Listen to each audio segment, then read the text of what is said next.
الشيطان الرجيم. بسم الله الرحمن الرحيم. وقفينا على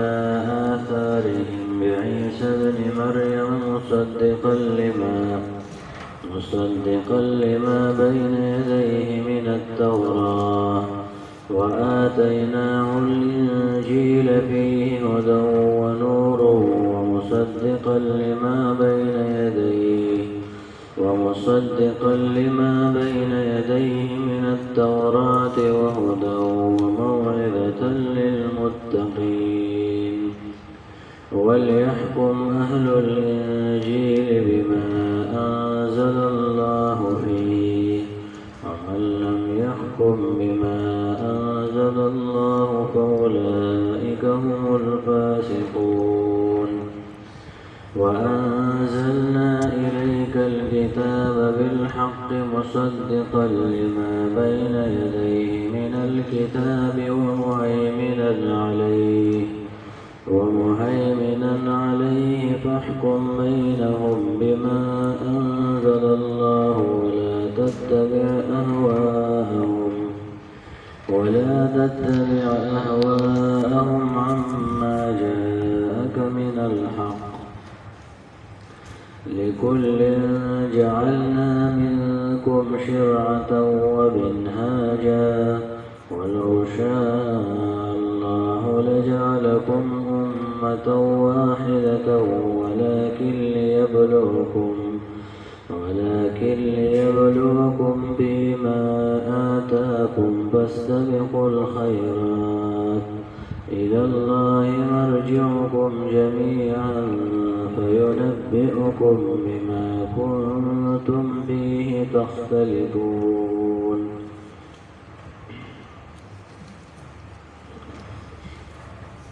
دا مخکې د یهودیانو ذکر وشو چې هغه د اهل کتابو یو ډله ده.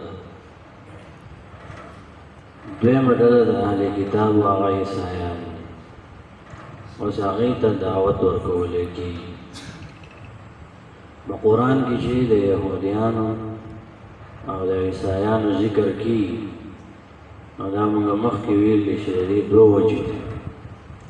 یو وجه دا ده چې الله تعالی هغې ته دعوت ورکړي، یهودیانو او عیسایانو ته، چې تاسو د پیغمبرانو امتیان یې، تاسو دا خبره ومنئ. او دویم په دې کې تنبیه دې امت ته،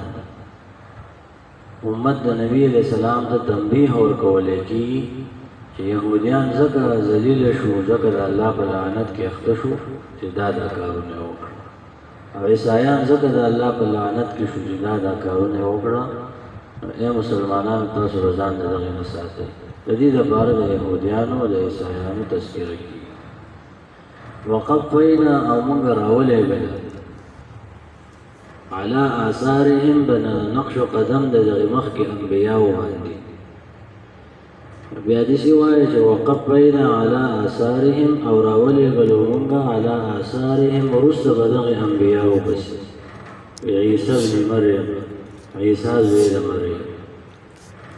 مصدقا لما چې تصدیق کوونکی و لما د هغه کتاب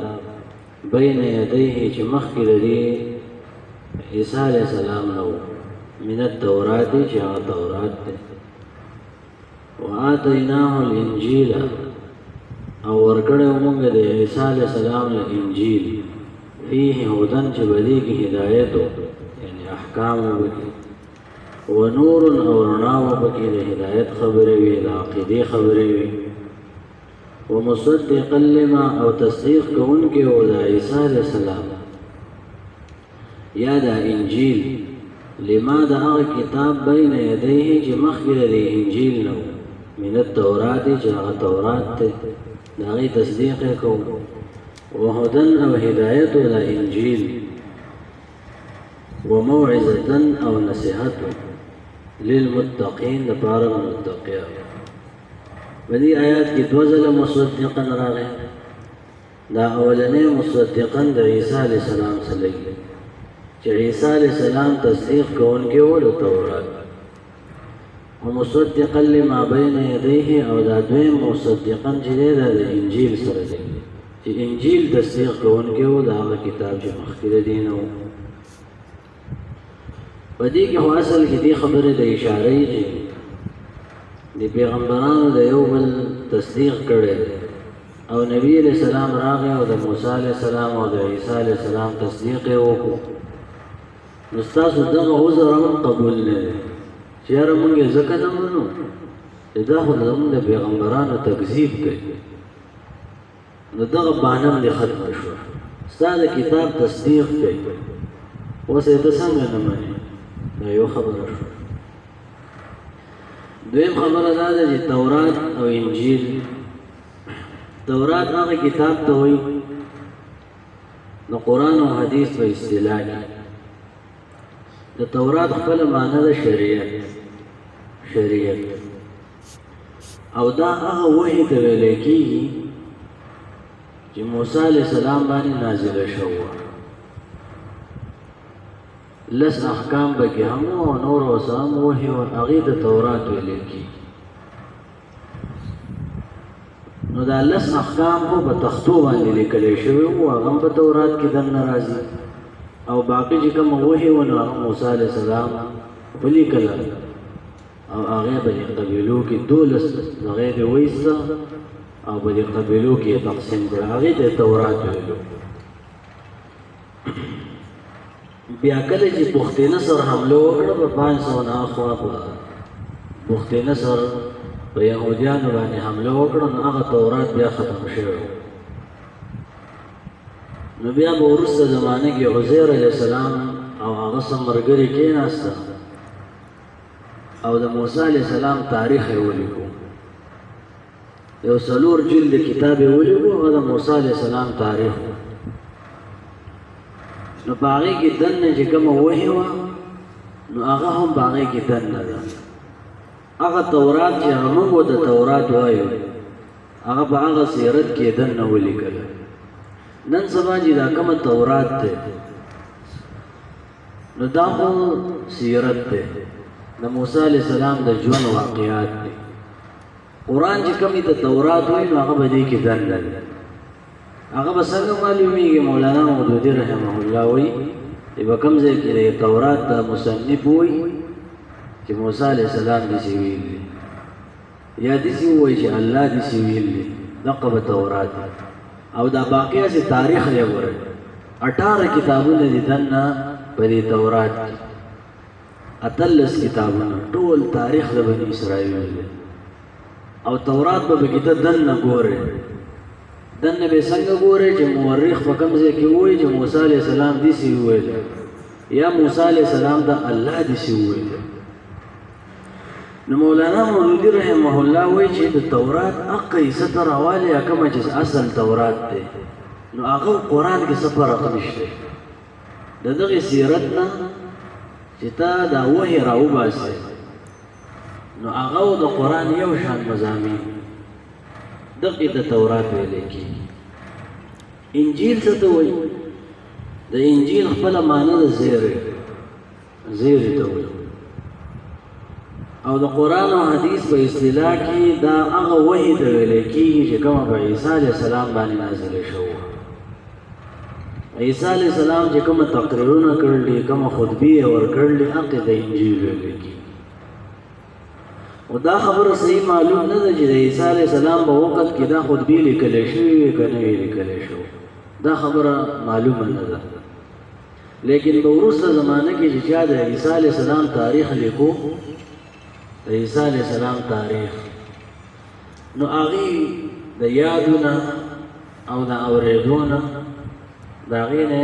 د عیسی علیه السلام هغه خطبې په د انجیل کې دننه لیکلې نو نن سبا چې کومه انجیل میلاویږي نو په هغې کې به هم سړی داسې معلوموي چې عیسی علیه السلام ووایي چې الله داسې ویلي یا عیسی علیه السلام دا خبره وکړه نو وروسته چې چا د عیسی علیه السلام تاریخ لیکلی دی په هغې کې دننه انجیل دی او تورات په دې وسني تورات کې دننه تورات دی او موږ چې د انجیل وایو هغه په دې وسني انجیل کې دننه دی هغه به سړی معلوموي او هغه انجیل چې راوباسي نو هغه د قرآن مضمون یو دی بالکل د یو بل تصدیق کوي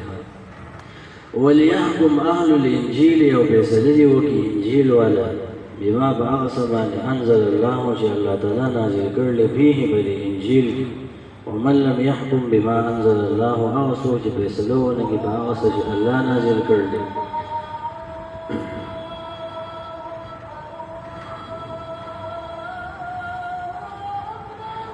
اولئک بزدغه کسان چې هم الفاسقون خاص هم دیو غټنا فرمانه او فاسقان وليحكم اهل الانجيل او انجیل والد فیصله وکړي دې یو مقصد دا دی چې وسې هم په انجیل باندې فیصله وکړي وس چې باغې کې به نبی علیہ السلام باندې د ایمان خبره ده د آخرت خبره ده د عقیدې خبره ده نو هغه په انجیل کې وسم منسوخ نه دي او دویمه معنی دا ده چې وليحكم اهل الانجیل الله تعالی وایي موږ ویلي و د انجیل والو ته چې تاسو به انجیل باندې په خپله زمانه کې فیصله کوئ او اوس یې وخت دی اوس به په قرآن باندې فیصله کوئ وانزلنا الیک الکتاب نازل کړی دی موږ ته د کتاب چې قرآن دی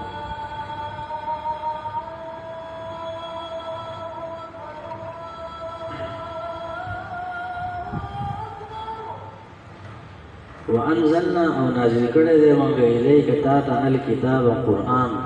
بالحق بحق باندې د حق سره معنی دا ده چې شک پکې نشته د الله د جانب نه یا د پاره د حق چې حق به ښکاره شي مصدقا لما تصدیق کوونکی دی د قرآن لما د هغه کتابونو بین یدیه چې مخکې د دې نه من الکتاب د کتابونو سماوي اسماني کتابونو ومهیمنا علیه او دا قرآن محافظ دی حفاظت کوونکی دی علیه په دې مخکینو کتابونو باندې د مهیمن یو معنی دا ده چې د مخکینو کتابونو حفاظت کوي څنګه حفاظت کوي په دې مخکینو کتابونو کې چې کوم مضامین هغه دې ځان ته راجمع کړل په تورات کې په انجیل کې په نورو کتابونو کې چې کوم د عقاید خبرې وي هغه دې قرآن محفوظ کړل نو حفاظت کوونکی دی علیه د دې مخکینو کتابونو د هغې هغه خبرې محفوظې کړلې د ځان سره دې قرآن او دویمه معنی دا ده چې ومهیمنا علیه نگهبان دی علیه په دې مخکینو کتابونو باندې په دې مخکینو کتابونو کې چې د توحید خبرې وي د آخرت خبرې وي نو قرآن په هغې باندې نگهبان معنی دا ده چې ضایع کېدو ته نه پرېږدي څوک هغه ختمولی نشي قرآن هغه محفوظې کړل فاحکم بینهم بس فیصله کوه په منځ د دوی کې بما په هغه څه باندې انزل الله چې الله نازل کړي ولا تتبع اهواءهم او تابعداري مه کوه د خواهشاتو د دوی عما وابړئ تا لره د هغه څه نه جاءک چې راغلی دی تا ته من الحق د حق لکل د هر یو دپاره جعلنا ګرځولی دی مونږ د هر امت دپاره ګرځولی دی منکم ستاسو نه شرعة لاره او سنت ومنهاج او طریقه او شریعت دا د یو سوال جواب دی باسه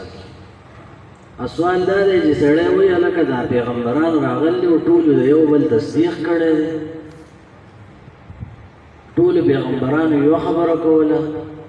نو سوال دا پیدا کېږي چې بیا دا شریعتونه ولې مختلف دي لکه مثال په طور باندې په مخکینو شریعتونو کې د ماسخوتن لمونځ نه و په مخکینو شریعتونو کې د تیمم مسله نه و دا احکام چې دي دا بیا ولې مختلف دي الله تعالی وایي دا موږ د هر چا لپاره مختلف مقرر کړو نور د انبیاو په اصولو کې اختلاف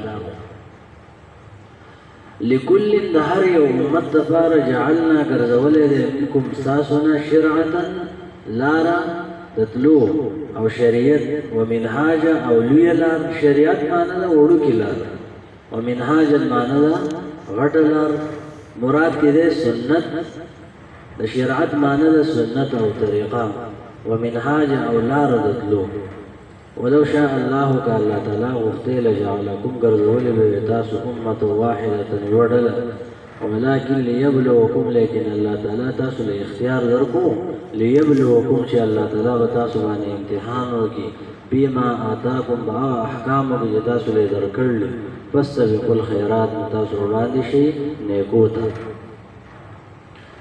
د دې یو وجه دا ده چې دا شریعت ولې مختلف دی نو موږ خو تاسو یې خو دې وجه بیانو چې یاره په هر زمانه کې د خلکو مطابق الله تعالی احکام نازل کړل لکه مریض دی نو ډاکټر ولا کله یو شان دوايي ورکړي کله ولا بل شان ورکړي دا شان انسانان دی الله تعالی په مخکې زمانه کې بل شان احکام په آخر زمانه کې بل شان احکام راوسته نو یو وجه دا ده او دویمه وجه دا ده چې دلته ذکر شوی هغه دا ده چې الله تعالی دا احکام ځکه بدلوي چې الله تعالی به د خلکو امتحان وکړي ډېر کله ته یو سړی هغه په یو طریقه باندې عمل کوي او د عبادت نه به هسې رسم او عادت جوړ کړی نو د ده به اوس دا امتحان چې د الله تعالی حکم راغی دی مني که نه مني مثال په طور باندې یهودیان هغوی هم په خپل دین باندې عمل کوو پلار او نیکه په هغې باندې عمل کړی نو دین پې وکوو اوس چې نبي علیه السلام راغی الله تعالی طریقه بدله کړه نو بیا د هغوی امتحان وشو په هغه امتحان کې ناکام وشو نو اصل خبره دا ده چې ته د الله تابع یې که د عبادت او د دې دغه تابع یې اصل مقصد خو عبادت نه دی د الله حکم دی نو دا احکام الله تعالی ځکه بدلوي دا شریعتونه چې د خلکو امتحان بیا الله تعالی واخلي چې دا رسم و رواج دی که نه د الله تعالی تابعدار او فاستبقوا الخيرات کې معنی دا ده چې نیکو ته وړاندې شي اصل مقصد نیکي ده ته به نیکۍ باندې الله تعالی ته رسېدی شي او دغې ته مه ګوره چې دا بدل شو دا مخکې داسې و اوس داسې شو او ټولې فیصلې په دنیا کې نه کېږي په آخرت کې بیا صحیح فیصله وشي څوک به جهنم ته ځي او څوک به جنت ته بیا ووځي شي وقفینا اوردېدلې وو موږ علی آثارهم وروسته به دغې پیغمبرانو پسې د عیسی بن مریم عیسی زوی د مریم مصدقا لما تصدیق کوونکی و لما د هغه کتاب بین یدیه چې مخکې د هغې نه و من التورات چې هغه تورات دی وآتیناه الانجیل ورکړی موږ د عیسی علیه السلام ته انجیل فيه به دې انجیل کې هدن هدایت و نور او رڼا وه ومصدقا لما او تصدیق کوونکی و دا کتاب لما د هغه کتاب بین یدیه چې مخکې د دې نه و من التورات چې تورات دی وهدن و هدایت و موعظة و نصیحت للمتقین دپاره د پرهیزګارانو وليحكم أهل الإنجيل أو اليوم چې فیصله دې کوي أهل الإنجيل انجیل والا بما باغ سمان أنزل الله فيه چې الله نازل کړل فيه بل انجیل کې ومن لم يحكم بما أنزل الله هغه څوک چې فیصله ونه کوي په هغه سمان چې الله نازل کړل فأولئك هم الفاسقون بس دغه کسان خاص هم دي غټ نافرمان دي وانزلنا نازل کړی دی موږ الیک الکتاب تا ته کتاب چې قرآن دی بالحق دپاره د حق یا بالحق سره د حق نه مصدقا لما تصدیق کوونکی دی لما د هغه کتابونو بین یدیه چې مخکې د دې قرآن نه دی من الکتاب د کتابونو نه ومهیمنا علیه دا قرآن چې دی محفوظ کوونکی دی علیه د مخکینو کتابونو لره د هغې مضامین محفوظ کړلي فاحكم بينهم فیصله کوه په منځ یو کې بما باغ سبانې انزل الله چې الله نازل کړلي ولا تتبع اهواءهم او تابعداري مه کوه د خواهشاتو د دیو عما جاءك من الحق وابړئ تا لره د هغه څه نه چې راغلی دی تا لره من الحق د حق نه لکل د هر چې امت دپاره جعلنا مقرر کړی دی منکم ستاسو نه شرعة طریقه ومنهاجا او لاره ولو شاء الله كالله تعالى مختار جعلكم غرزول تاسو أمة واحدة يوردلا ولكن ليبلوكم لكن الله امتحان كي تاسو بما آتاكم مع أحكام كي تاسو لذكرلي فاستبقوا الخيرات وسران دشير يوم نيكوتا إلى الله مرجعكم خاص الله دوا بس استاسو جميعا نطولو فينبئكم الله بخبر در کی تاسو بما كنتم باغ سبان جوی تاسو فيه باغی کی تختلفون جتا سو باغی کی اختلاف کو